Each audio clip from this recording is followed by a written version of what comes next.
We're talking about the medical mismanagement of chronic pain. Why does it persist? How did it happen? Why is it so powerful based on its persistence? How can this model of pain management be so ineffective and yet so stable? Like, why haven't they changed it? So where's the error that locks people into this model even though it doesn't work? That's the question that I'm trying to answer here.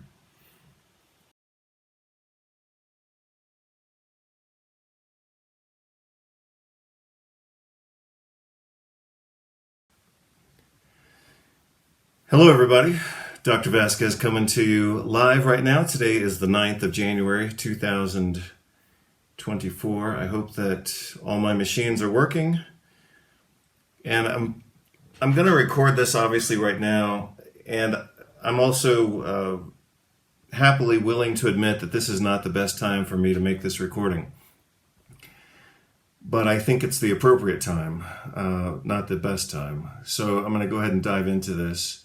And I'm going to use a few different methods of kind of recording these ideas. And, ultimately I may have to re-record this, but I imagine perhaps not.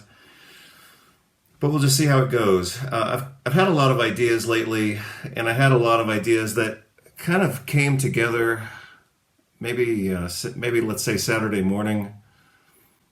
But then, I shouldn't say unfortunately. Unfortunately for the ideas, perhaps, but fortunately, maybe for the bigger picture of my life, we had family visit over the weekend, and it was a long weekend, so that's why I'm only getting to this right now.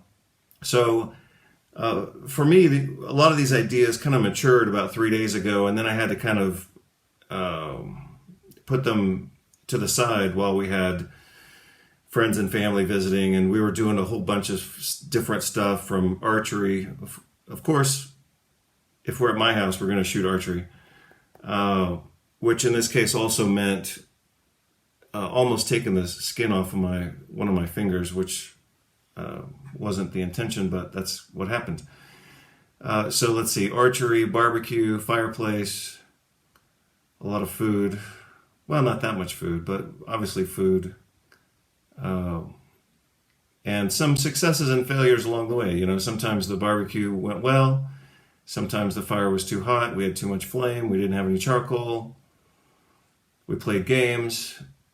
And I'm used to winning when I play games, believe it or not. And you can probably believe that that's true. And in this case, I didn't win, and I had to deal with that. I was like, wow, I really suck at this game. And I had to sit there and just accept the fact that I sucked at that game at that time, and not run away from that experience. The other thing is, along the same line, is we played a few games of chess, and I actually lost one, but I lost to a guy, a young man who I like and who I'm mentoring. So I had to, instead of thinking of it as losing, I had to think of it as I'm gaining the opportunity to show him, as a young man, that it's okay to be competent, confident, and still lose and still be okay with that happening. So I had to turn it into something good. Anyway, the point that I'm making relevant to this video is that I've been completely distracted in a bunch of different directions, including stupid stuff like, playing with remote control cars, which of course I have no interest in, but I do it within a certain social context. So I've been hugely distracted and sitting on top of these ideas. And so I want to bring these ideas to what I think is going to be their next level of development right now, even though it's not going to be perfectly polished.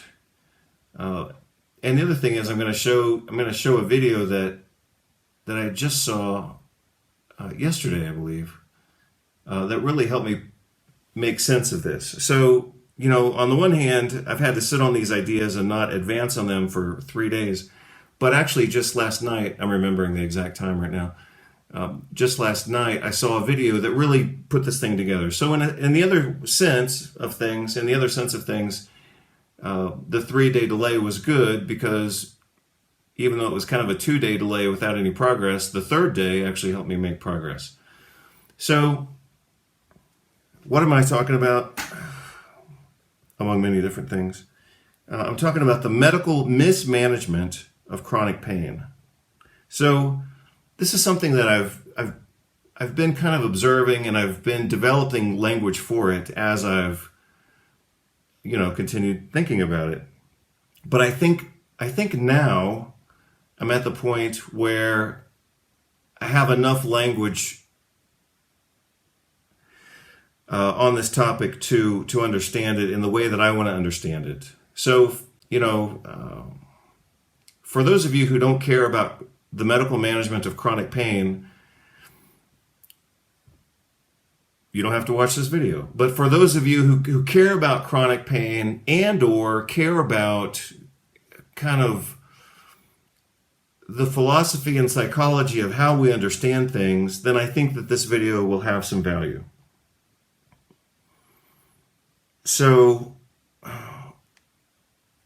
the concern that I have, as many of you already know, because I just said it right now. Let me pick. I guess I'm going to start with black, and then we'll move through different colors. So I'm just going to write these things out spontaneously and continue to develop this. I'm going to try to go a little fast, or at least I'm going to try to push myself to go fast, whether it happens or not, so I can make this video in as short a period of time as possible. So let's just start diving into things, and we're going to see how it goes. If this video ends up being horrible, then we'll call it the first draft, and then I'll do a more polished version later, which I probably will. But I want to go ahead and nail down some of these ideas, because this is going to be 90% accurate, and 90% of the finished product is going to happen right now, even though it's going to have a little bit of stopping and starting as I go through it. Okay, so here's my concern. My concern is about the medical. This should be working. Let me reconnect my pen here. I don't know why it disconnected. My concern and the topic of discussion right now is what I call the medical mismanagement of pain.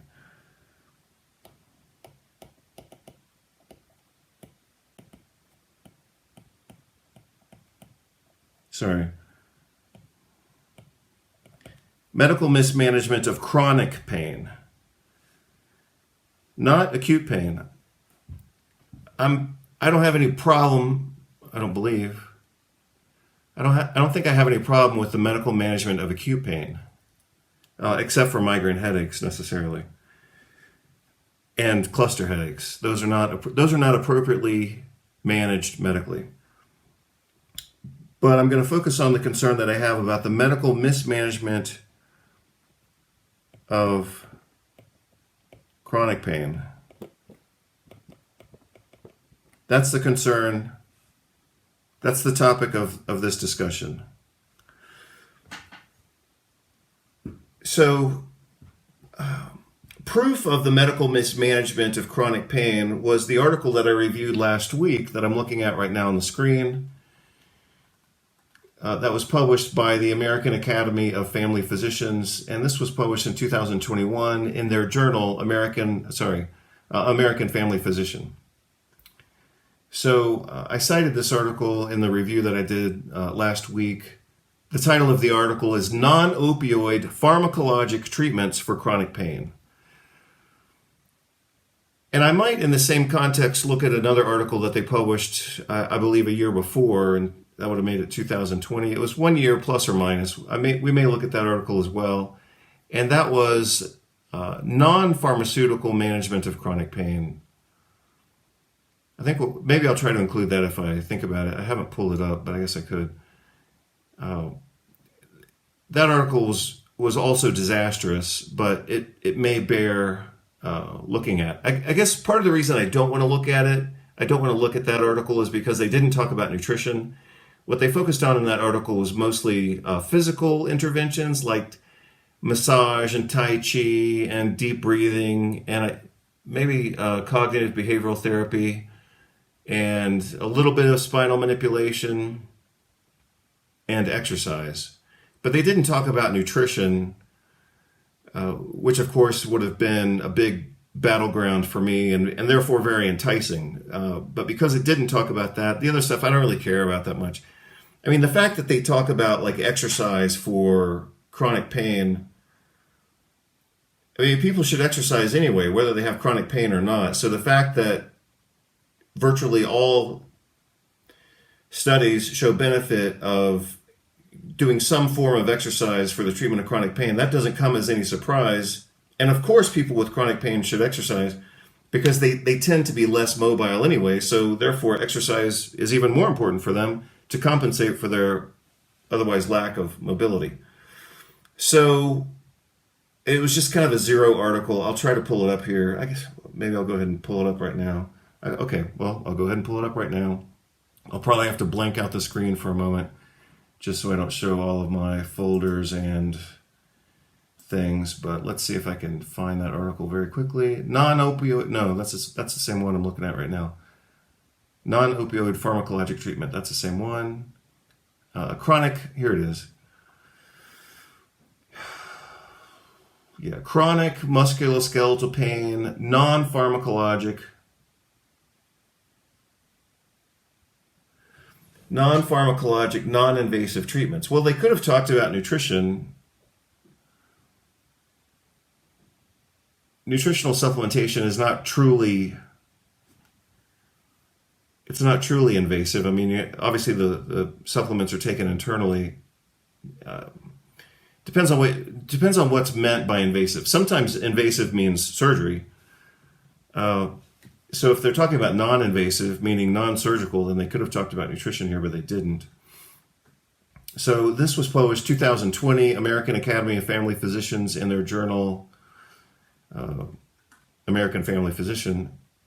And this article for me was just a waste of time, basically, but we'll look at it anyway. Waste of time compared to what I want.